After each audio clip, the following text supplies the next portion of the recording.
when a person is born, they're imprinted with energy. Okay, so if someone's born, what kind of energy? Okay, I'll give you an example. I'll give you an example. If someone is born on the 11th, they're going to be born with charisma. People who are born on the 11th have a lot of charisma. Now, how do I actually prove this? Because me saying it means nothing. I can prove the fact that the #1 podcaster in the world, Joe Rogan, is born on the 11th. I can say the guy who started podcasting, the crazy French guy, Alex Jones, is born on the 11th. I can say the person who made it from nowhere, Candace Owens, born on the 29th, 2 and 9 is 11. I can bring up Aiden Ross, born on the 11th. How's a punk-ass kid like him make it big? Because he's born on the 11th, and people who are born on the 11th have charisma. This is a fact. But then there's hundreds of examples of people. I just gave you the top guys in the game. But it doesn't matter. No. You're telling me Aiden Ross is not the top guy in the game. Joe Rogan is, but that's the problem. First off, the Mumbai attacks were on the 26th. I just looked it up. The other thing, I'll show you the pictures of it. Okay. The other thing is this concept of like Aiden Ross. You cherry pick. You brought up this one example that Michael Jordan and who's the Kobe Bryant? No, not Kobe Bryant. Oh, the same birthday. Jim Brown. Jim Brown have the same birthdays. And your example was that Michael Jordan was the greatest basketball player of all time. Do you disagree? Of course he is. And then the idea that Jim Brown was possibly the greatest football player of all time. Well, no, but Jim Brown isn't even the best running back of all time. You cherry picked and went down. Well, according to Barry Sanders, he is the best running back of all time. Barry Sanders retired just not to beat that guy's record. So you're saying he's not, but Barry Sanders, the guy who played the game, said he is. Everyone else, the NFL's top 100, and everyone else who voted, don't even put him in the top 3 as far as Jim Brown is concerned. He's a great player, but to say he's better than, say, just even throw out Jerry Rice, Joe Montana, or Tom Brady. I was talking about running backs. Well, but again, that's not what you said. In the thing you said, the greatest football player of all time. The Hotep Jesus interview is still up there. And the point is, you cherry picked. You went down the list of football players to find one that had the same birth date as Michael Jordan. This is the Texas sharpshooter fallacy. That's what I'm saying. But I'm giving you examples of the top people in the game. When I say Michael Jordan is the top guy in the game, most people who actually understand basketball would say that because Michael Jordan's born 2/17/1963. That's not why he's. That's not why he's. No, that's exactly why he is. Because he's an 11, and 11s have the best ability when it comes to becoming athletes. He's the best basketball player ever because the man was a psychopath with a 45-inch vertical who literally led the league in score. He scored 37 points because he was an 11.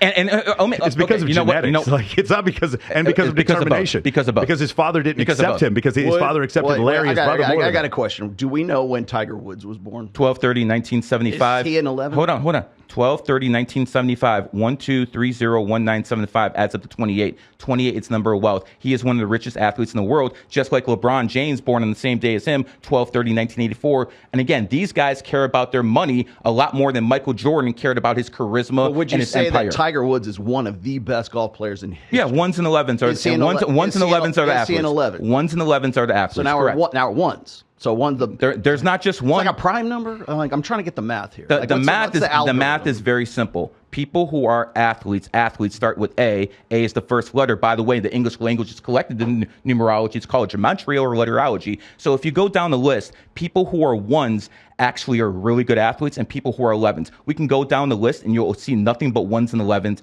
pretty much with all the main sports. We'll actually see other things besides 1s and 11s. That's the main thing you're going to see, though. Yes, no, it isn't actually. It is. In fact, they just did a study where they looked at billionaires in China under their different astrological signs, and they've actually found. I don't do astrological signs. Okay, well, no, these are year of the snake, year of the rat, those astrological signs, Chinese astrology, and in doing so, they found that actually the ones that were supposed to be the poorest, that was the most common astrological signs for Chinese billionaires. I can't comment on other people's work. But when you do anything, like the University of Cambridge did multiple studies on this and found that, you made the statement before that Geminis are more likely to suffer from mental disorder. There is no evidence to support this whatsoever. There have been numerous studies to do this. There's one study where they did 10,000 men who enlisted in the U.S. Marine Corps and tried to see if their astrological signs lined up with Mars. They lined up with Venus more often than Mars. I don't do that astrology. That's what I'm trying to tell you. But you're trying to tell me about that chick stuff. I don't do that. Again, one more time. I heard you on another show sit there and talk about Gemini. You talked about Aquarius and you talked about That Pisces. is not what I'm known for. I am known for Chinese astrology, and I'm known for numerology. You're trying to bring other stuff into it. No, I don't do too much. I don't even teach that stuff that much. I got you. But you might want to ask Hotep Jesus to take that video down because there's no reason to. Because you did talk about what's called Greco-Roman astrology. You talked about on numerous cases, or Vedic astrology. They use very similar signs. Have you ever talked about ballet dancers? Probably not. No. If you've never in your life one time mentioned ballet dancers. What's her name? Jenna Jameson used to be a ballet dancer. Okay, so you probably mentioned this sometime. Does that make you? Does that make you? You know what I'm talking about. There's a ballet dancer. There you go. Good stuff with the car thief, right? Yeah. Anyways, what I'm basically trying to say is just because you say something once doesn't mean you're an expert on the subject, okay? I brought up Western astrology. I don't even teach that stuff. I teach Chinese astrology, and we can go into that if you want to. I can bring up the fact that John Jones, born in 1987, the year of the cat, won his first UFC title in 2011, the cat year. In the cat's enemy year, the rooster, he got stripped of the title in 2017, and then again in 2013, the year of the cat, he becomes a champion again. I got a question. I'm the newbie here. I'm trying to parse out like how you come to these conclusions. So like for instance, I'm looking at Tiger Woods, December 30th, 12th month, 1-2, all right, 30th, okay. 3-0.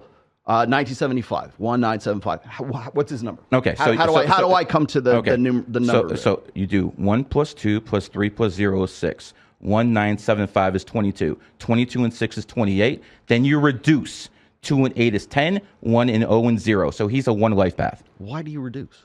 Because you have to come down to the. Do you reduce with other dates? Only numbers you don't reduce with are master numbers, because master numbers are in a different wave. I'll give you an example. I'm still curious. It's like, how do you come to the conclusion that one number is like because has some more importance than another? Just think of it this way: 11, 22, 33. Everything that's doubled up is called a master number for a reason. I'll give you an example. Vladimir Lenin, who started the Soviet Union, was born on the 22nd. The Soviet Union came to power in 1922. Because he's the one who led it. George Washington, born on the 22nd, helped start America. People who are born on the 22nd are master builders. You're into sports. Who's arguably the best coach in NFL history? I've heard you say this before. Bill Parcells. You think of Parcells because he was the tutor for Belichick. Exactly. Belichick won more, but yeah. Parcells was a good coach. Can say that Bill Parcells' coaching tree, and again, it extends to Bill Belichick's coaching tree, is probably the most extensive in the NFL. He is born on the 22nd. So what basically I'm trying to say is